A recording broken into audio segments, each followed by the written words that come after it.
Pessoal, boa tarde. Eu sou o David, estou cursando História e Licenciatura pela Uninter. Estou com o professor Reinaldo, que é formado em Licenciatura em História pela Uninter, tem pós-graduação em Religião e tem pós-graduação em Educação Especial Inclusiva. E o que eu queria perguntar para o Reinaldo hoje é sobre quais foram as dificuldades que ele teve na sua formação na faculdade. Boa tarde, David, professor David.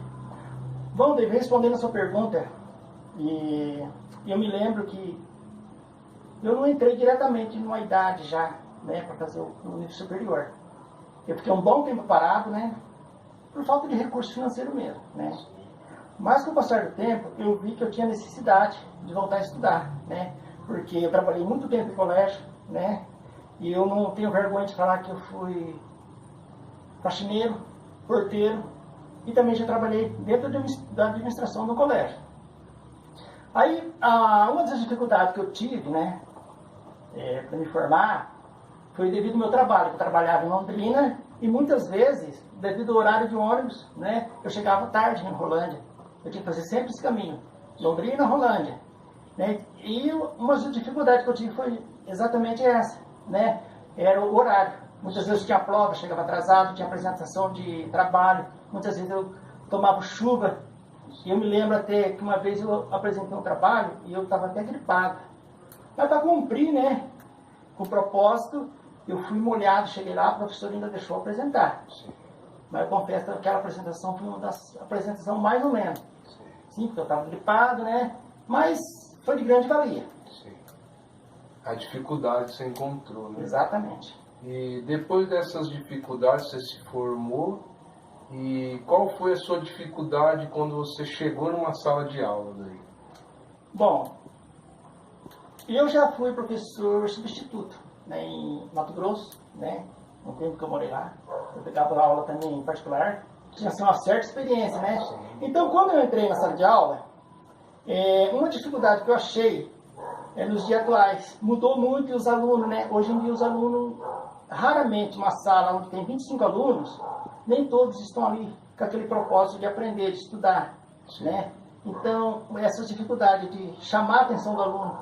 Hoje em dia você chega na sala de aula, né? Você entrar na sala de aula, se apresentar, o professor, ele é mantenedor dos recursos, ele sabe a matéria, ele passa no quadro, e o aluno vai ler, vai memorizar, né, e fazer uma prova com 10 questões e responder. Sim. As coisas mudaram. E hoje em dia, os alunos também não têm mais aquele interesse. É raro a gente ver um aluno que tem interesse em sala de aula. Infelizmente, né? Porque a educação é coisa básica, né? Algo básico na educação do país, na formação da família, em tudo. Então, essa é uma das grandes dificuldades que eu encontrei. É a falta de interesse dos alunos. Infelizmente. E sobre a formação continuada, que nem você acabou a faculdade da licenciatura em História, fez a pós em Religião, depois fez a outra pós em Educação Inclusiva, e você acha que é importante o professor, depois que termina a faculdade, ele ingressar na pós-graduação? Olha, é de suma importância, tá? Hoje um professor, um formando, ele acabou de fazer um curso, se formou, ele não vai parar naquilo. Hoje em dia, como diz a fila anda, né? Tu não gosta de falar isso. É um ditado popular. Sim. Mas, em se tratando de educação, hoje o professor ele tem que se reciclar. E as coisas mudaram muito, né? Por exemplo, você fez a graduação e você vai prestar um concurso. Se você tem uma pós-graduação, é mais pontuação para você nesses concursos. É o currículo. Né? Esse currículo para que ele possa, o currículo, para que ele possa ali dar um suporte maior, né, na sala de aula, né? Exato. A pós-graduação, né, no meu ver, né, é lógico, hoje em dia todos os professores, né, estão procurando se reciclar. Sim, né? Então você não pode parar, né, estagnar. Sim. Sim.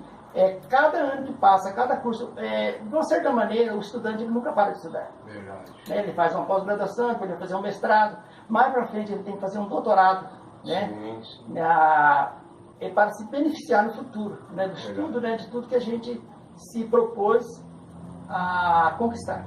Sim. E sobre o aplicar o ensino de história na sala de aula.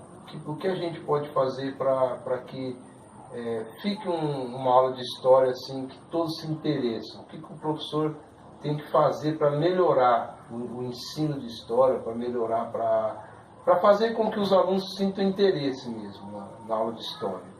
Bom, é sabido, né, que história em si não é uma matéria que prende a atenção, né?